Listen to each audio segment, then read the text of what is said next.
పుణ్యక్షేత్రం సాక్షిగా పైరవీల ఫైట్ నడుస్తుందా? ఆ ఇద్దరు నేతల మధ్య బదిలీల పంతం సాగుతుందా? ఓ నేత ఒకరికి సిఐ పోస్టింగ్ ఇప్పిస్తే మరో నేత అక్కడి నుంచి బదిలీ వ్యూహం రచిస్తున్నారా? అసలు భద్రాద్రి రామయ్య సన్నిధిలో జరుగుతున్న రాజకీయం ఏంటి? ఆ పోస్టింగ్ల పంచాయతీ సంగతి ఏంటి?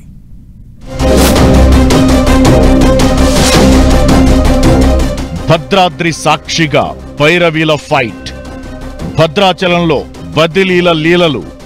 భద్రాచలం కొత్తగూడెం జిల్లాలో కీలకమైన ప్రాంతం భద్రాచలం నియోజకవర్గం. ఏజెన్సీ ప్రాంతంతో పాటు దక్షిణ అయోధ్యగా పిలువబడే ప్రాంతమిది. ఇలాంటి పుణ్యక్షేత్రాల్లో పోలీస్ పోస్టింగ్ ఉంటే రాజకీయ నాయకులు, అధికారులతో పరిచయాలు పెరుగుతాయి.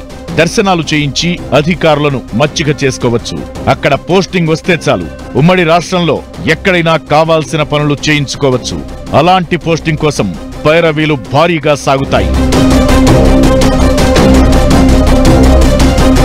అయితే ఆ పైరవీలు ఇప్పుడు భద్రాచలంలో ఇద్దరు నేతల మధ్య పంతాన్ని రాజేశాయి. మొన్నటి సార్వత్రిక ఎన్నికల్లో కాంగ్రెస్ అభ్యర్థిగా పోటీ చేసిన పొదెం వీరయ్య ఓటమి పాలయ్యారు. బీఆర్ఎస్ అభ్యర్థిగా గెలిచిన డాక్టర్ తెల్లం వెంకట్రావు కొద్ది రోజులకే కాంగ్రెస్ కండువా కప్పుకున్నారు. అప్పటి వరకు పొదెం వీరయ్య వర్సెస్ తెల్లం వెంకట్రావుగా ఉండే రాజకీయాలు ఒక్కసారిగా ఒకే పార్టీలో రెండు వర్గాలుగా మారిపోయాయి. పొదెం వీరయ్యకు భట్టి విక్రమార్క అండదండలు ఉన్నాయి. కార్పొరేషన్ పదవి కూడా తెచ్చుకున్నారు. తెల్లం వెంకట్రావుకు మంత్రి పొంగులేటి శ్రీనివాస్తో మంచి సాన్నిహిత్యం ఉంది.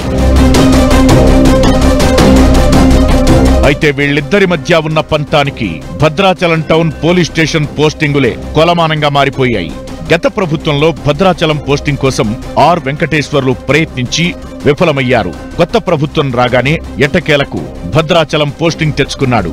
అయితే ఆయన బాధ్యతలు చేపట్టి నెల రోజులు కాకముందే ఆర్ వెంకటేశ్వర్లకు బదిలీ ఆర్డర్ వచ్చేసింది.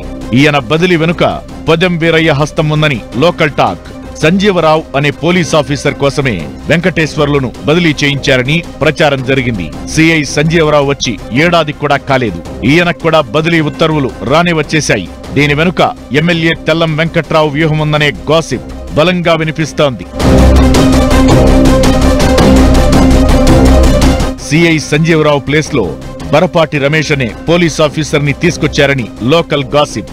ములుగుకు చెందిన రమేష్ కు పొదెం వీరయ్య ప్రత్యర్థైన సీతక్క అండదండలున్నాయన్న ప్రచారం కూడా జోరుగా సాగుతోంది. బదిలీ లెటర్ రాగానే రమేష్ హుటాహుటిన భద్రాచలం పిఎస్ లో రిపోర్ట్ చేశారట. అయితే ఇక్కడే ట్విస్ట్ ఉంది. పాత సిఐ సంజీవరావు బదిలీ అవ్వడానికి ఇష్టపడటం లేదట. తాను వచ్చి కనీసం ఏడాది కూడా కాలేదని, అప్పుడే బదిలీ ఎలా చేస్తారంటూ స్వరం వినిపిస్తున్నాడట. ఎలాగైనా తన బదిలీ ఆపించాలంటూ కార్పొరేషన్ చైర్మన్ పొదెం వీరయ్యను రిక్వెస్ట్ చేస్తున్నారట. దీంతో కోపంతో ఊగిపోయిన పొదెం వీరయ్య డిప్యూటీ సీఎం మల్లు భట్టి విక్రమార్కకి ఫిర్యాదు చేశారని తెలుస్తోంది. తాను తీసుకొచ్చిన వ్యక్తిని ఎలా బదిలీ చేస్తారంటూ నిలదీస్తున్నారట. ఇది ముమ్మాటికి తనకు అవమానమే అంటూ అసంతృప్తి వెళ్లగక్కారట. ఇటు ఎమ్మెల్యే తెల్లం సైతం సిఐ పోస్టు పంచాయతీని మంత్రి పొంగులేటి దగ్గరకు తీసుకెళ్లారట. మొత్తానికి Bhadrachalam town CI post panchayati మంత్రుల ముందుకు వెళ్లింది.